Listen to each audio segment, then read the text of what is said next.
we should take a look at the materials and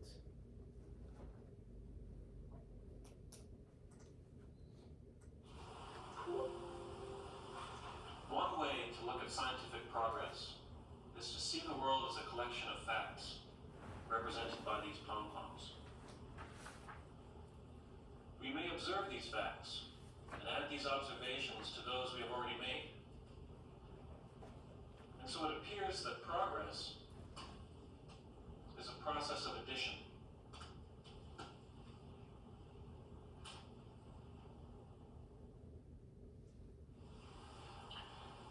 However, the philosopher Thomas Kuhn argued that observations do not exist in a vacuum. Instead, they are contained within a theory.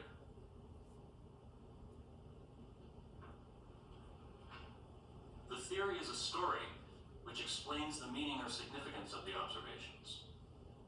The dominant theory in a discipline at any given time is called a paradigm, and the observations are placed within that paradigm.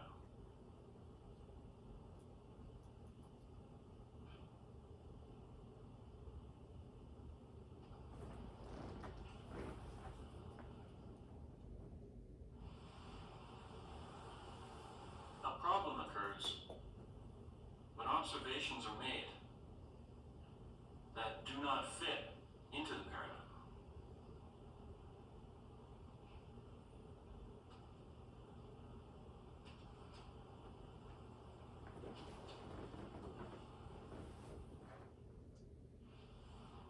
A crisis is reached when too many of these new observations do not fit into the old paradigm.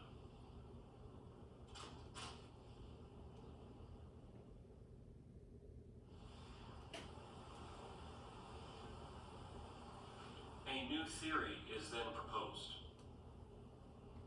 If this new theory contains the observations better than the old theory,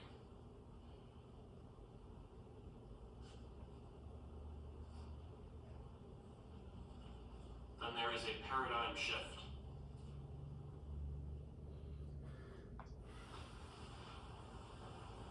The old theory is then destroyed.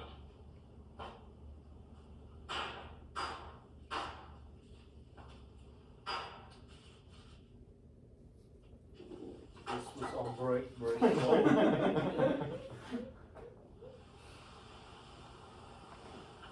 And replaced by the new theory.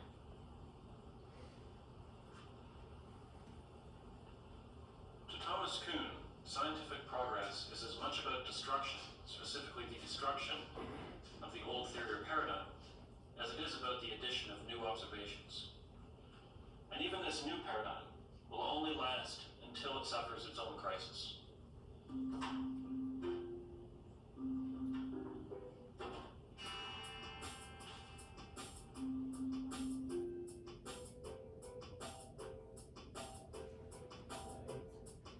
You want to discuss about the video after? Or just- Possibly we just can watch do it it? now. Yeah. If you want, we can start from Sami and so. Yeah, because the next video will talk about maybe similar to this, connected, but another topic. So that's why if after each one, if you have a maybe brief discussion, it would be great from my We point can of have, view. and actually we can make some notes. Actually, this session is recording, and we can have it, and we can actually extract whatever we want from that film later. Yeah, what's your idea about this? So my idea about the video is that any type of theories they form based on the necessity of a specific duration of time and space, and it's not applicable within the other times. And I have a example for that. For example, in the past, before the mid-centuries, the countries, the powerful countries, they wanted to have only the ground force, because all the time about reaching to the highest point of the military power and political power was controlling on the island, to the ground. That's why everyone try to avoid the oceans and the navy. So later on, after the 13th and 14th century, then there was the first two superpowers across the globe, which they had the navy. So they became superpower. For example, Portugal and Spain, they became, because they had all this the needs and all the facilities for the navigation across the oceans. So after the beginning of the 20th century, so we had the aerial airborne. So they need to, besides having the ground force and the navy, they need to have the airborne, the air force. And after the Second World War, and then there was a time that the airborne and also the air force was not enough, so there was going to the space, satellites. So after the 70s, now there's the matter of the cyber security. So these things are changing, and the theories which we had in the 15th century, that's not applicable in 20th century. So you mean the governments and the countries that go for paradigm change sooner, they can get the benefits from that? Yes, they need to adjust with that, with the new changes, because it's the need of the time and space. Yeah. And whatever I mentioned, it was a simple example, and we have many theories in order to how to become a superpower across the globe. Yeah. There were some theories before the mid-centuries, before the 20th century. There were some theories how to gain more land and how to become a powerful country across your region. But it's changed, like I mentioned to you, whenever there was the importance of navigation. Yeah. So whenever there was the battleships, which they had the ability to travel across the oceans, then you need to have the navy, the countries which has access to the oceans. And later on, whenever in the beginning of the 20th century, whenever there was the facilities and the technology and the knowledge how we can travel from the air, so there was a need for having the airspace for the countries. So things change across the time. Yeah, makes sense. Yeah. Doing. Paradigm shifts, that's all he has been talking about. So as old theories are changing, new ones are coming up, replacing. So the old theories are being destroyed, new ones come up and they take up space. That's basically what the video is saying this something.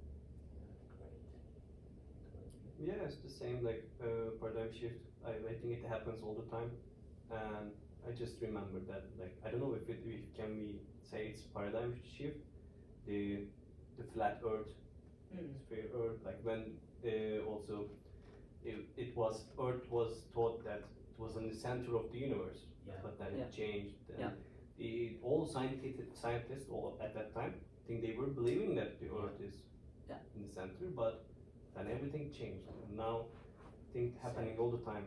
So and we need to just we don't have to be sure for anything. I think we need to ask questions all the time. I don't know. This is what I understand from paradigm shift. Okay, Yes, I guess our math and formulation are like that. They change actually during the times, and now we can see even the most actually established equations now be actually going to be changed. And now, for example, we cannot solve some problems, so which switch to numerical solution or something like that. So I guess we are developing our theory and the way we are thinking, and this is the how we can develop our mind maybe somehow. From my perspective, that's ways. I think like theory that's it can solve some kind of small problem, and when the concept of the problem change, or when some kind of indisciplinary problem, that's ways that container doesn't work, and we should change it to other. I think that's the goal, that's the purpose of that video. Yes, yeah, you're right. Actually, I can share you one story about the paradigm change in the city and environmental issues. In Tehran, we had actually the experience of two times the period that Dr. Ghalibaf was in power in Tehran, and the next periods of time.